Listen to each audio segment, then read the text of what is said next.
Welcome back to the second part of completing your timeline and budget.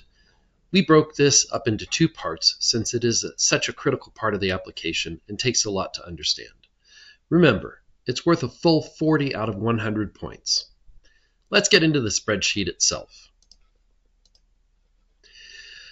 We filled this spreadsheet in as a sample based on past successful application. Please don't use it just for your application alone unless you're doing the exact same thing in all the exact same ways. Make sure you fill in your own. The very first thing everyone will need to fill in is their soil sample. They give an example of this here on line 1. Just below that, I put in for first quarter because it's the very first thing you absolutely have to do. You may not do any other activities until you accomplish this. I copied exactly from their example, get soil sample from project site for lab-based soil testing.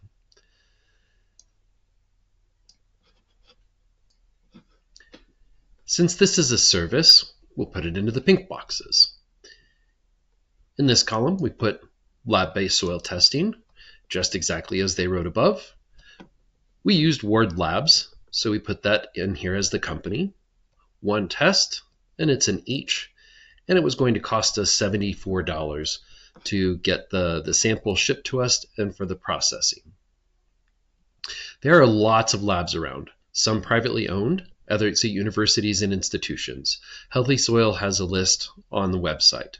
You may choose your own lab, but if you plan on testing multiple times over the years, it's important to stick with the same lab for consistent analysis.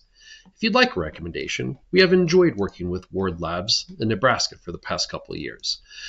Their soil health assessment will provide not only the nutrient analysis of NPK and micronutrients, but their plant availability as well. Going back to the budget, you can see that as soon as I entered the total of each test and the number, the spreadsheet did the calculation for me automatically. Next, let's go through the rest of this example. This is page 3 of the conservation plan from that successful application. You can see the NRCS planner listed these resource concerns for us, or problems. He suggested these practices, or what to do about them. This is what we will use to fill in the timeline and budget. First up, no-till or reduced till. That doesn't cost anything, so there's no associated budget item.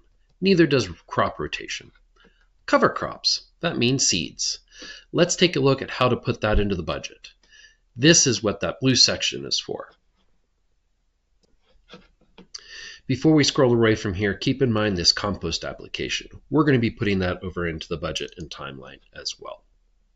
Let's scoot over to the right-hand section, the blue boxes.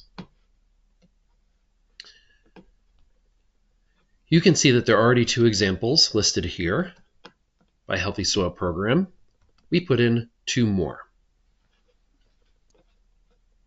The NRCS agent recommended a fall and winter cover mix and even provided us with a seeding rate and a blend suggestion. In column AA, I put in the timing range. It would be best to stick with the quarters as noted earlier.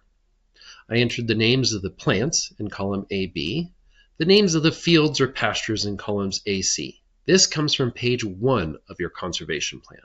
Very important. The field names and acreage must match, both in your timeline and budget, as well as in your narrative. Finally, put the total seeding rate per acre, not per each seed, that's different this year, in column AD here, and then the total number of acres to be seeded in column AE. This spreadsheet will do the final math for you and came out with a result of 263.34 pounds of seeds. Make sure that matches with your quote for the amount of seeds that you're going to be getting. The second example here is for intercropping into a corn crop. You can see that it has a much lower seeding rate, only 28 pounds per acre, and the blend is vastly different. The process for entering this into the spreadsheet is the same though. With the 15-month extended healthy soil period, you can certainly get 3 seasons of cover and intercropping integrated. So think about how much time and energy and potential you have to get great plant roots into the soil. Also, please note that this is modeled for a farm to improve soil for cash crops. The process is just the same for ranchers and rangelands as well. Just be sure that your seed blend has no more than 10% makeup of alfalfa by weight. There are lots of places to get seeded, both locally at your feed store or farm supply store, or you can order them online. If you'd like a recommendation, Green Cover Seed has a really nice calculator that helps you build a blend based on your soil conditions, your concerns, and your desired goals. They also pre-inoculate seeds for nitrogen-fixing legumes and beneficial bacteria and fungi. Okay, so you have your seed mixes or mix entered. Into the blue box, you have your final calculations over on the right. Let's get that back over into the budget. Start again with the white boxes. What's your timing on this? For this, we entered Q1 because we wanted to get it in October before the end of the year so it could germinate before winter sets in. In order to do that, you click on the box. There's a little box with an arrow next to it that has drop downs, and it has the 4 different quarters. So you don't have to enter them, you just choose one. In the column next to that, you need to put a description of what it is you plan to do with the thing that you're buying. We were going to rent a seed drill to plant this purchased 5-seed cover crop blend. In some areas, we were going to need to seed by hand because the no-till drill wouldn't reach that. And here, you need to put the name of the product if it is a non-durable product. In this case, we called it Fall-Winter Cover Mix. The total amount of what you're going to be buying, in this case 263, and by what measurement? Pounds. Here we put the cost per pound. Again, this is per pound total. That includes inoculation fees, mixing fees, bagging fees, shipping, taxes, everything. How much will it cost to get to your door? The same principle applies to everything in this application. What is the final cost to you? Also remember from the earlier videos, be sure when you're getting quotes to ask how much will it cost when you intend to buy it, not what it costs today. Q4 of Healthy Soils is over a year away. Anticipate price changes or you'll be out of pocket. Once you enter the cost per unit here, the spreadsheet will do the total for you. Make sure this number, 545.11, matches the quote that you got. If it doesn't, you did something wrong. Check your numbers. Do not change this total. You could be disqualified. Moving on to the yellow or durable goods section, there were parts of the field we knew we couldn't reach with the drill, so we planned to broadcast seeds by hand and then rake it in. This is the cost of a bed prep rake and the hand seed broadcaster. We'd be buying one of each, and these were the costs associated. The spreadsheet did the math for us. Finally, moving over to services, we intended to rent a no-till drill from the East Rio Arriba Soil and Water Conservation District. They, in fact, have a great equipment available for rent to people in the district at very reasonable rates. Check around your district to see what might be available. The New Mexico Healthy Soil Working Group on their website has an equipment directory under Resources, Equipment Directory, so you might be able to look up some great tools and resources in your community. Scooting back to the budget, you can see how this is filled in. We put in specifically what is it? No-till drill. Where is it from? The East Rio Arriba Soil and Water Conservation District. Very important. The business you list here must match the invoice you turn in later.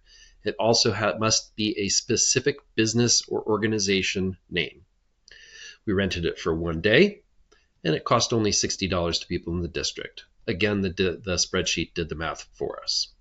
That was everything that we used to get that seed in the ground. However, we also inoculated that seed with some Johnson Sioux compost.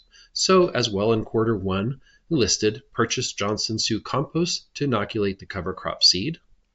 We also put some regular compost from Reunity Resources down on the field at a rate of 1/4 inch per acre per NRCS guidelines and recommendations of the agent. That was a huge amount of compost, but it really didn't end up being much spread over such a large area. How we entered it here was the name, Johnson Sioux Compost, Cowboy Compost. Only 5 pounds because we used 1 pound per 50 pounds of seed. That cost $75 per pound. Pretty expensive, but it's also pretty amazing stuff. If you have access in your area to Johnson Sioux compost, it makes a huge difference for your biology. The cowboy compost we use more as an amendment and get some carbon in the ground and to help with our seed to soil contact measurement. So we bought a huge amount of that, 142 yards.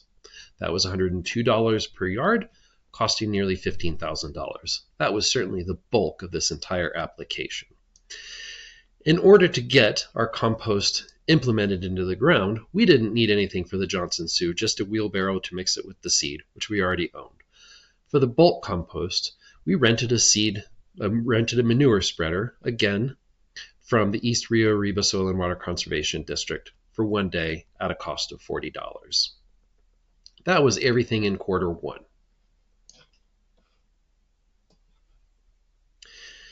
Next on our schedule, we needed to terminate the cover crop in late spring, so we bought a roller crimper. This was made by colleagues at Seeding Regenerative Agriculture in Las Cruces in their makerspace. Someone was driving up here anyway and was kind enough to deliver it, so there was no delivery fee. We put that here in Q2 because although we weren't going to be using it until Q3, that's when we needed to pay for it. Here I purchased a roller crimper to terminate the cover crop in late spring. That's the description of the activity. Roller crimper was the name of the product. We bought one, and it cost $3,000. Since there was no delivery fee, that was the total cost of the entire thing. Since it will last so many years, it's definitely a durable good. It's less than $5,000, so it qualifies. Moving down. The second seeding application is the intercropping mix. This mix is intended to be sown after the corn is up, so we don't want to run the drill through the field and kill all the corn. We'll use the hand broadcaster and once again inoculate the seed at a rate of 1 pound per 50 seeds with the Johnson Sioux compost. We didn't want to risk the damaging the corn with the big bed prep rake, so we're getting a small hand-tine harrow to work the seed into the already prepared soil. These things are in a line across to show that they are part of the same activity. Note that it's listed in Q4 because the seed won't go in until June after the corn has emerged. That timing will be different depending on the zone you work in. It's best to work with the seed companies for recommendations. I'm going to zoom out for a second here so you can see kind of the entirety of the whole spreadsheet and how it's lined up. You can see that there's all these Q1 activities that happen here, and that they line up horizontally going this way. So in order to get the cover crop mix into the ground, we needed a couple of tools, and we needed a rental, and we needed the seeds. We also need these Johnson Sioux compost, and that this one is lined up where the cowboy compost is lined up with the compost delivery. There are some blanks. That's fine, as long as it makes good sense that all these things are working in tandem together is how you want to align it based on the timing in the first boxes over here to the left. Let's zoom back in, and we want to take a quick look and make sure that our math is correct before moving on. We've entered the whole of the plan, 2 plantings, applying compost, buying some tools and equipment, as well as renting some things to help. The spreadsheet does all the calculations for us, so we double check our totals, match our notes and quotes, and then we check the total to see where we're at on our budget. Whoops! Uh-oh, black box down here. We're over $25,000. That's the limit of the entire grant application. We need to reduce our budget. Not by a lot, but at this point we'll need to think about either reducing the activities, the acreage, or the durable goods to bring the budget into line. You may want to cover some of the things out of your own pocket or wait until next year to continue your good work. For this example, let's decide we really don't need these tools and we can buy them separately. I'm going to delete them in here real quick just to demonstrate how this will work. See how our budget's already going down?